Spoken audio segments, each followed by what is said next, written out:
Assalamualaikum warahmatullahi wabarakatuh. Ambo Basamo Febi Datuk Bangso Putih ya.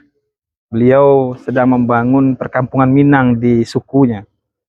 Beliau sudah lama kemudian melalang buana, lebih banyak mengurus urusan nasional, provinsi, sekarang pulang kampung. Awak ingin tanya ke Datuk Febi, apa yang jadi motivasi Datuk Febi untuk membangun rumah gadang Narancak? Itu pertama sekali tanggung jawab buka kaum ya. Ya. Itu satu. Yang kedua, ambo melihat masalah-masalah sosial itu kan lebih banyak terjadi di kampung. Ya. Nah kalau di kota itu malah lebih banyak paganya. Ya. Lebih banyak komunitas-komunitas yang lebih menjaga anak kemenakan. Sementara di kampung kok kadang-kadang lebih banyak losnya tanpa kita sadari. Jadi di Siko, Boboe Lome dan Bapane dengan kegiatan sebagai upaya pelestarian budaya. Setiap hari Senin ada kegiatannya. Anak-anak beraja cilik di Siko. Oh, pas di lapangan. Di lapangan go. Ya. Kemudian setiap hari Rabu anak-anak beraja manitah pasambahan. Oh, pasambahan. Dan kemudian setiap hari Minggu pagi sampai siang itu nyoba beraja musik dan beraja menari. Itu musik adat lah, ya, apa musik Minang, tradisi ya. Tradisi. Itu kita berikan gratis. Ya. Supaya anak-anak aku tetap semangat berlatih. Ya. Karena itu teriak-teriak aja. Jangan sampai anak-anak kok bully. Ya. Jangan sampai anak-anak kok terjerumus narkoba. Itu kemanakan atu aja atau bully yang lain? Nagari Gurun. Nagari Gurun. Jadi anak-anak yang ikut Latin kok dari Pek Jorong. Ya. Tidak hanya kaum Ambo saja dari suku Koto. Tapi Gurun Limu suku, Ampalu Bampe suku termasuk dari Sitakua dan dari Luak Gadang juga. Itu gratis? Gratis. Dan itu enangguang? Ya gitulah memberikan gurunya apa yang penting anak-anak ya. Anak-anak yang penting berlatih. Ya. Dan kemudian supaya bisa lo merason baraso badun sana bakampuang oh kalau ko sa kampuang aja bo ko dun sana aja bo ko sa paguruan aja bo ko sa mau main musik aja bo. Jadi ini yang menjago kini orang anyo sama kadang kini lah sibuk main handphone tidak tahunya sama kadang sa kampuang sa Saranji dengan kegiatan-kegiatan ko kalau yang ikut diampe kegiatan ko minimal dalam seminggunya mengurangi main handphonenya 8 jam ya. Beraja Sile hilang waktunya 3 jam main handphone. Beraja menari, beraja musik hilang lo 3 jam.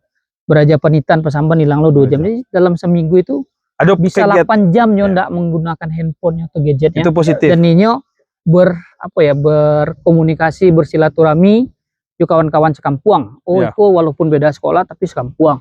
Ko anak ite, ko anak. Jadi akhirnya saling mengenal. Oh, kira Datuk Ambo dulu babini kasinan. Oh, kira Datuk Ambo tuh Pembayan kasinan. Kalau enggak kan banyak yang terputus ya. Persoalan Minang kan komunikasi. Ya, kalau dulu awak pulang kampung tibu mama awak, tibu apa awaknya tunjuan ke rumah bako. Bako ko jalannya. Ko di Siko. Dulu Datuk awak kasinan. Ya. Tahu wak. Sampai kan juta tanah tuh batenya. Aku tahu orang. Kalau kini kan wak banyak enggak tahu. Enggak tahu karena orang lu gue. Ya. Jadi itu salah satu yang memotivasi. Jadi gitu, motivasi itu nampaknya awak ternyata tidak cukup pidato-pidato pelatihan-pelatihan di balai-balai kini membangun nagari dari kaum. Iya, dari aksi lah. Dari aksi nyata dari awak, dari kaum ke suku, dari suku ke nagari dan nagari ke Minangkabau.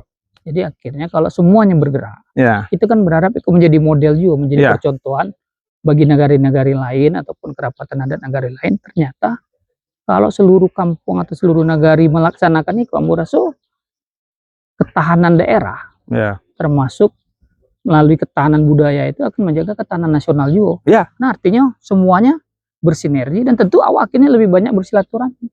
Festival-festival bisa sering diadakan, kan gitu kan. Jadi anak-anakku latihan tidak hanya sekedar latihan, tapi juga merasakan, wih bisa ada pertandingan. Sebab hari kini banyak anak-anakku komunitas kok butuh lahan, butuh tempat di mana yang ada event-event itu untuk pertandingan.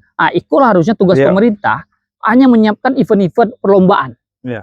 Tugas nagari-nagari lah melakukan pembinaan-pembinaan di kampung-kampung. Kalau awak kecilkan gitu tuh, awak cok kali bangin ke anak muda-muda. Anak muda-muda kan tak peduli karena jauh main. Ambo tanya, waktu zaman awak, awak bas robok di lapang bola di surau. Kini banyak tempat olahraga, lapang poli, lapang bola, bas surau ndak ada. Maka harus diadakan tempat-tempat positif bantu iko, yang anak-anakku bisa berkumpul. Jadi terima kasih tua Febi dan tua Bangso Putih yang memulai gerakan membangun Minangkabau dengan menyusun struktur kaum. Kekuatan Minangkabau itu berasal dari kekuatan kaum, dari kaum ke suku, dari suku ke nagari, dan Minangkabau kalau itulah kue, maka insya Allah Minangkabau balik, bangkit, tidak terandam lagi. Assalamualaikum warahmatullahi wabarakatuh.